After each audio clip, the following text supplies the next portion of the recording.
Hello, I am Fiona Citkin with the fourth episode of Stories of My Life. This is called First Love at 17. Well, first love is a serious matter. I grew up a serious, well-read, romantic, and not bad-looking. Let me ask you, what does it mean to have a reputation as a serious girl in your high school years, huh?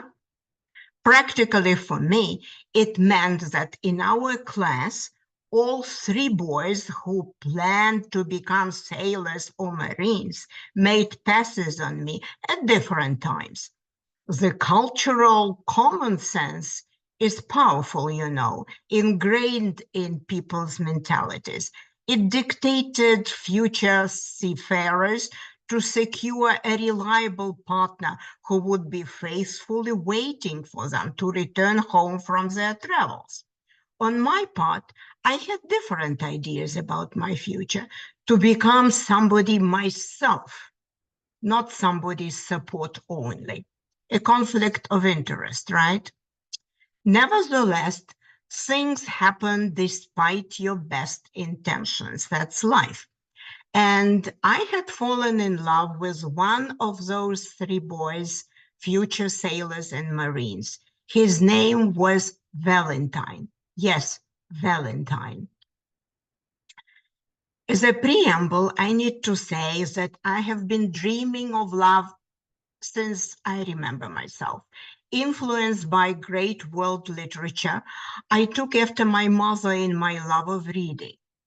She would bring books from the library or buy or subscribe to collect the series of favorite authors like Guy de Maupassant, Émile Zola, Leon Feuchtwanger, Leo Tolstoy, Jack London, etc.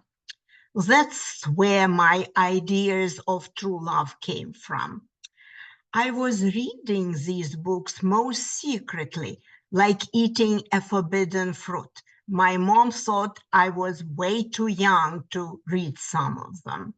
Anyway, my imagination would run wild after reading, albeit in secret. In real life, though, the first time I fell in love happened during my high school years. And that's how it happened. In class, my desk was the first from the window, and he occupied one in the center row. So, turning towards the teacher, I could watch Valentine. Convenient. We sometimes exchanged smiles, nods, but not too often. I never discussed my infatuation with any girlfriend. He never paid any special attention to me. Never. There was a talk that he was dating a girl from another school. Plus, it was known he was raised by a single mother and wanted to be a Marine. That's about all we knew about him. Once, after a school dance party ended, and it ended late, Valentine volunteered to see me home, about 25-minute walk. I nodded. It was customary for our classmates to see the girls home.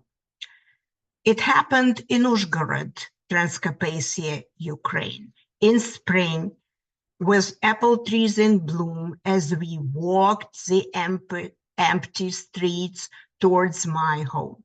Remember, I was 17, romantic, well-read, and crazy about him, about his charming broad smile and big blue eyes like blue lakes, really. I was also keenly aware he wasn't in love with me. I might have been his whim or fling at best. So, when suddenly Valentine pushed me against the fence in a darker street and tried to kiss, I pushed him back. Why? It was a magic moment that could be the turning point. But something in me protested. The inner voice whispered I should not be anybody's whim. I also knew deep down that Valentine was not the right guy for me. I was flirting with guys all my life, but as serious is that serious does, right?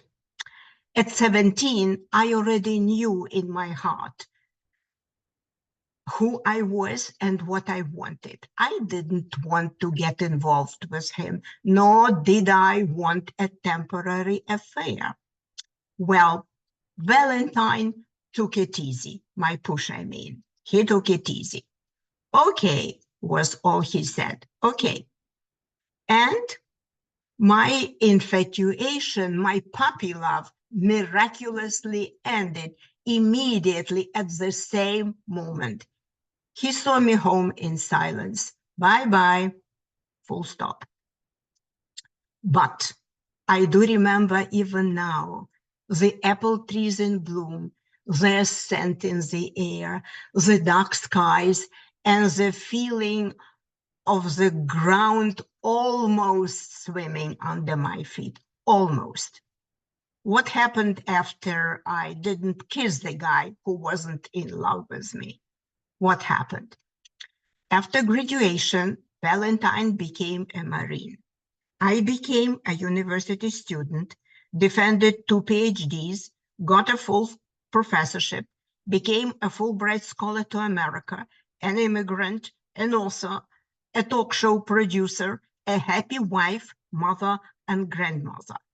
And it may well be that all this had happened because at one point, at a magic moment, I declined kissing the guy who didn't truly love me. See, I was in love. He never was. With Valentine, my life would have been totally different. Totally. Just think about it.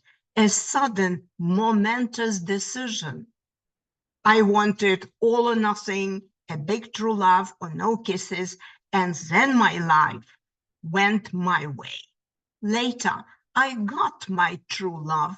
I made it my way, all because I declined to kiss a guy who didn't love me and for whom I was only a flame.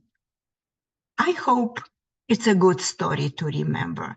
Tell me what you think about it. More later in the next episodes of Stories of My Life. I now ask you to subscribe to the Brit channel, joining over 15,000 existing subscribers. Thank you so much for listening. Bye-bye for now.